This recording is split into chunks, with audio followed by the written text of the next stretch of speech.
আপনার আশেপাশে যত ওয়াইফাই আছে এই ওয়াইফাইগুলোর পাসওয়ার্ড যদি আপনি না জেনে থাকেন তাহলে আপনার ফোনটা নিয়ে নদীতে ফেলে দিন।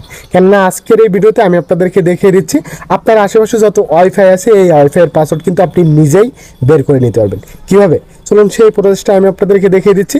তার আগে আমার এই আইডিটাকে ফলো দিয়ে রেখে এই ভিডিওটি আপনার টাইমলাইনে শেয়ার করে রাখুন, কেননা যে কোনো সময় আপনার কাজে লাগতে পারে।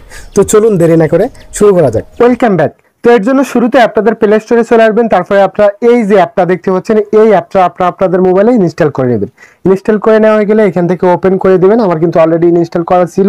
সো আপনারা এখান থেকে ওপেন করে দেওয়ার সাথে সাথে কিছু পারমিশন চাইতে পারে, সেই পারমিশনগুলো আপনারা এখান থেকে দিয়ে নেবেন। দিয়ে নেওয়া হয়ে গেলে আপনার আশেপাশে যত ওয়াইফাই আছে সেই ওয়াইফাইগুলো কিন্তু এখানে শো করে। এখানে দেখেন এখানে কিন্তু সবগুলো ওয়াইফাই শো করতেছে আমার আশেপাশে যত ওয়াইফাই আছে। এখান থেকে আপনি শুধু এই যে শো পাসওয়ার্ড এখানে ট্যাপ করে দিবেন, দেখতে পারবেন ওই ওয়াইফাই এর পাসওয়ার্ডটা কিন্তু আপনার সামনে চলে আসবে এবং আপনি কিন্তু ওই ওয়াইফাই এর পাসওয়ার্ডটা নিজেই জেনে যেতে পারতেছেন। হেনা ইম্পর্টেন্ট ভিডিও, তাহলে ভিডিওটি সবার কাছে শেয়ার করে দিন, সবাই যেন তার আশেপাশের ওয়াইফাই এর পাসওয়ার্ডটা সুন্দরভাবে জেনে যেতে পারে। That's it.